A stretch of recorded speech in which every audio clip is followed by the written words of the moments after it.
If you can give customers value, compelling value, you can give them dollars for 50 cents. You can hold the market share. Now, it took a lot of development along the way to get the market share to continue to have that capability. But even today, we sell products that generate enormous value for our customers.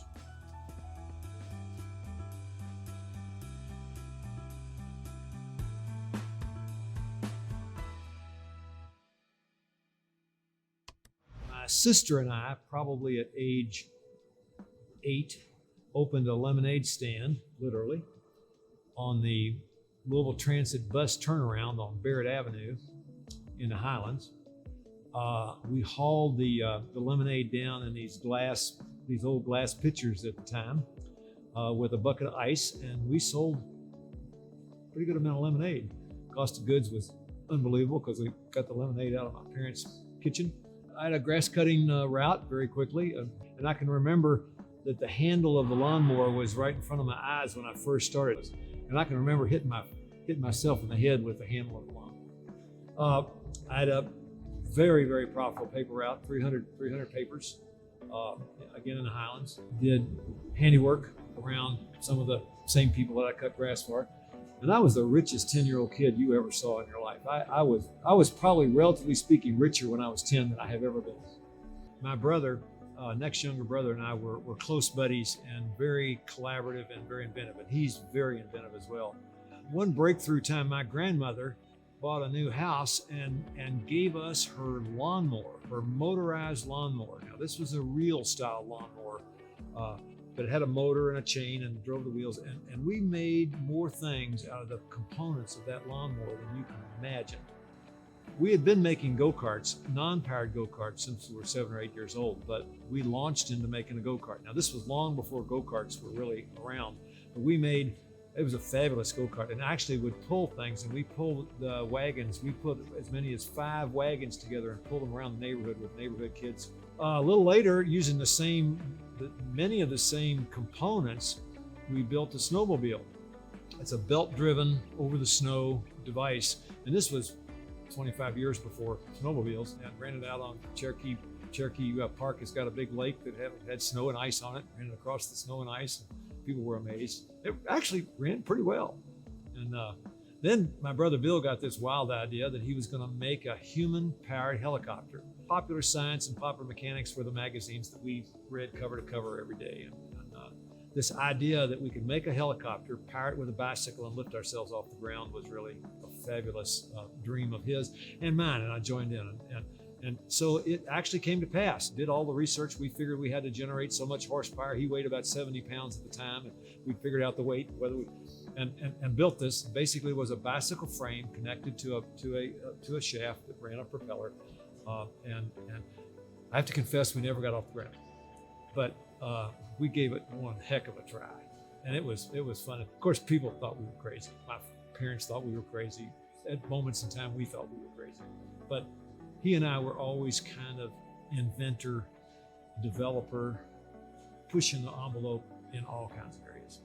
Among the more fascinating things that happened to me at college is I'm registering, and I'm a hick from Kentucky at Georgetown University in Washington, D.C. Went up there by myself, and I'm in line going through the gymnasium, taking the pics, and this little sign said ROTC. And I asked the guy behind me, I said, "What's ROTC?" And I don't know, but I understand they'll pay you something, give you some tuition. So I said, so I signed up. 4 years later, I graduated as a first lieutenant and was in the Air Force. And so I end up in research and development in the Air Force with the biggest project, Saturn rocket, and a whole bunch of other things that, as a 21-year-old economics major, I'm in R&D. God was watching me for sure. So I was there for 6 years, and I had jobs for very high-ranking officers because all the high-ranking officers were all in Vietnam. So I ended there. I probably had bigger responsibilities when I was in the Air Force than I even had starting Lantech. So I started off with an enormous beneficial job that taught me more things than I can even list. Left the Air Force, spent a little bit of time with my father in my father's business, got involved in packaging in his business, ended up with a series of events working for a plastics company in North Carolina for a short time. I was fired from that job, which I would tell you was a experience that probably everyone should Everyone should be fired once. It was, I didn't think so at the time, but this God thing kept on happening to me. I kept on getting the experiences that I would need to have to do what I needed to do in an incredible series of sequences. Then went to work for Mobile Chemical Company, a division of Mobile Oil, developing the first film products, much like the film products that later became stretch film. So I was in a circumstance with Mobile Oil. I had developed this overwrapping product for them for wrapping pallets, and it took off and was quite successful. And I went to the Christmas party in Jacksonville, Illinois, and my boss said, "Pat, you've been such a success. We've decided to bring a guy in from the oil company to take over this business because we think it's going to be so successful." And I said, "I don't think so. I didn't do this to work for a guy. I did this to start this business within your business, and I thought you were going to let me run it." And so that moment, I quit. That moment. Christmas party was happening that night. My wife was on the way to Jacksonville, and I had to call her and tell her I'd meet her in St. Louis, and we turned around and flew back home. It would be wonderful to be able to know when you have learned what you need to learn to be able to transfer to the next step. I can't really say that I had that insight. The insight that I did have is that I was not afraid of change. And I was even married. When I was fired, I was married and had 2 kids, and actually owned a house in North Carolina and a house in Louisville. So I was in a pretty precipitous position. But my wife taught school, and she said, we'll eat. I mean, she was unbelievably supportive on whatever I needed to do. And actually, when I finally quit a very, very wonderful job at Mobile Oil, she said she knew that's what I was going to do, that I would never end up working for anybody else. And that insight was, she didn't share that insight with me right then, but that insight was really reinforcing to me, enormously to me, that I've made the right decision. Each step in that route, and I've never really stopped to think about it particularly, but I could absolutely list for you the skills I would need later, the knowledge I would need later that I was receiving. So left the job, had what I thought was a sizable amount of money. It turned out we had about $3,000 a piece, which turns out is not much money to start a business, but it seemed like a lot of money at the time. We opened here in Bluegrass Industrial Park, signed a 3-year lease, had enough money to go 2 months, maybe 3 months before we ran out of money. So it was very clear we had to sell something quick. Dow Chemical Company at Hanging Rock, I heard, had a real problem with wrapping ethafoam. I had figured out a way that we could solve the problem that nobody else could do. We drove up to Hanging Rock, made a proposal to them, and they said okay. And we said, we need to build the first one in your plant in order to make the speed that they wanted to do. They agreed. So we put a trailer on the back of my Chevrolet Impala and drove around northern Kentucky and picked up all the parts and drove back and built the device on site. When we turned it on and it worked, we said we needed our money. And they said, okay, give me an invoice. Wrote them an invoice. I said, no, we need our money right now. They said, well, let's see what we can do. And we walked through the accounting department of Dow Chemical Company, and each person signed off and thought this was an interesting story. These 2 kids, they put this machine together. It did work. So they got us our money, and we left there with, I don't know, $37,000, I think. So we had just taken our capitalization and multiplied it times 10. We actually did that 2 more times. That's how we got through the first year, and then the business took off. I like to say we have to have really compelling value. If you have compelling enough value, your customers will work with you as young kids. They'll get you paid quickly. They'll help you out when you get in trouble. I used to say, if we can sell customers dollars for 50 cents, they're going to really like us. And it wasn't just that they loved us. These machines were generating enormous value for customers. They were eliminating shipping damage at levels that they couldn't believe. Back in those days, most product was shipped with boxes were stacked on the floor of a truck. So it would take almost 1,000 boxes to fill a truck. It would take 6 or 7 hours. By putting the boxes on a pallet, it seems apparent now because everyone does it, there's only 22 packages, and it takes about 20 minutes to load a truck. And that difference was the difference that caused 85-90% of all products shipped today are shipped wrapped in stretch wrap film.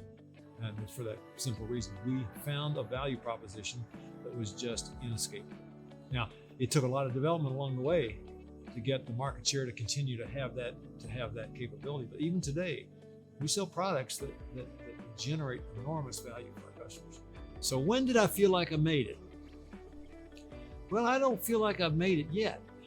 Um, Made it for me, I guess, is stand up and not see a barrier to where I want to go. And I always see a barrier to where I want to go or something that I want to do. And so I am energized and motivated by that. I really don't see myself as an entrepreneur. I see myself as an inventor or a person trying to find a better way. So I was more challenged by finding a better way to do something than I was challenged by making money. But interestingly, when I found ways to do things that were necessary and had value, guess what? People were willing to pay for them. It's not about making it for me. I made more money than I'll ever need in the second year. I come to work every day. I don't make money. I mean, I have a W-2 wage, but I am not doing this for the last 25 years. I have not come to work for the money. I've not come to work to make money. I really haven't even come to work to make money for the company. I've come to work to make things that have value. That is my thrill. That's the thrill of my life, is to make things better, and not just a little bit better, a lot better. So all those pieces, almost a God thing again. I needed to be out of management of Lantech, clearly. I would not be sitting here happy as a clam at 80, still working and loving to come to work every day. It would not be. I probably would have gotten myself into some kind of mischief. Who knows what it would have done. The things that I value beyond innovation is family. And it became very important to me early on as my two sons got older, that if I didn't do something, they were going to either move to some other place or they were going to be involved in something distant from me. And so I set as a very high value to figure out how I was going to run my life to make my children have opportunities with me that they would pick. Well, Jim did extremely well in school and went off to New York to find his fortune among the financial planners of New York. Did very, very well.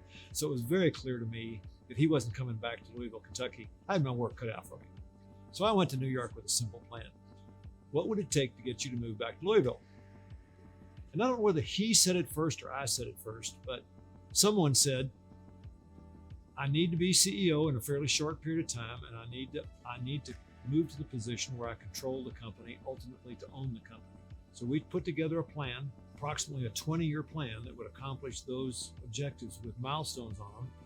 And I did each one of those milestones, and he did each one of those milestones in that order. He today is CEO of the company. He's been CEO, wonderful CEO, with fastest growth we've ever had for over 20 years. I have moved all of my ownership out of my name into my son's name. So we've accomplished that objective. Probably my darkest hour, to return to the previous topic, during the 20 years that I have worked for my son, we had two very dramatic differences in opinion that, both of us being strong characters, carried us to a conflict of heartbreaking proportions. We hurt each other in the process, as only a father and son can, and separated us. I actually left Lantech for a period. But those were my darkest hours, in the darkest decision that for my own sanity and for his health and for the company's benefit, I had to leave. He really knows how to drive the current situation. I really know how to make value in the future. Now, those value propositions of the current and the priority of the current and the priority of the future obviously have great conflict. So we had a conflict over that, and we put it back together. And I will tell you, today it's incredibly strong. I will just tell you, the transition of truly working for a son. I'm not talking about being in a business where the son is running the business or giving the business over to the son, but I'm talking about truly working for the son. Has been a transition that has challenged both of us to the end of our strengths. And I won't tell you that it's been beautiful and calm and collected the whole time, but we've done it, and we've done it. And I would put that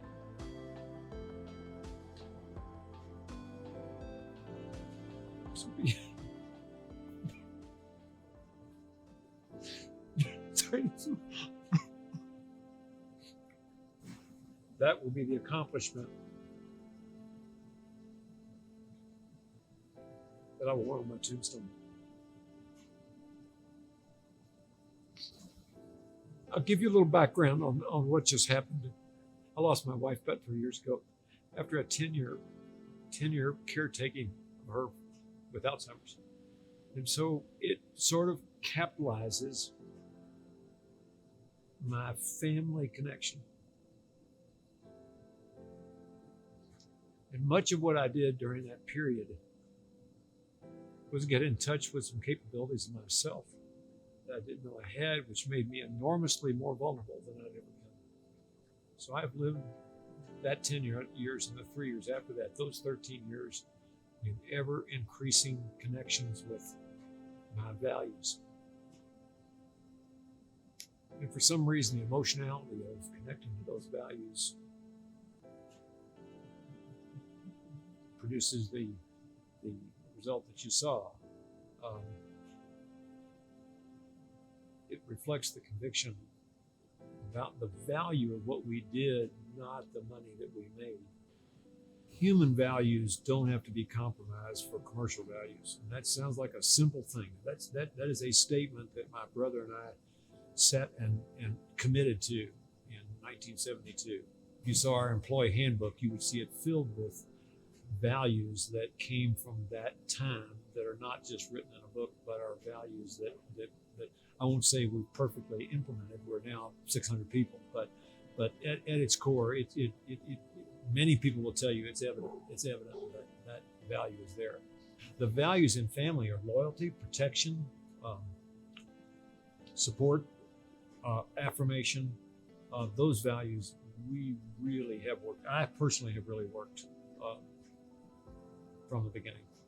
Maybe we all have one life lesson that's the one that we've screwed up the worst that we wished. The lesson we got from some of the worst things we did. Here's a life lesson that I learned. This sounds hokey when you first say it, but don't be for others other than you are. Don't let other people think of you differently than you are. Even if they do it passively, straighten them out. And particularly if it's a relationship that you value. Don't let people think you're smarter or dumber or more spiritual or less spiritual, or love them more or love them less. Be accurate in how you are with other people. And the way that pays off is that you won't have any fundamental gut-wrenching separations from the people around you, because they pick and live with who you are, and you are consistent with who you are, which is the lowest energy state you can have. That's the way to be in it. Had I known that, I sort of began learning that in my 50s, but I didn't know that for my first 35 years of life. And I spent a ton of energy letting people think I was something different than I was, which later set up a separation from that person when I ultimately had to tell them or act out who I really was.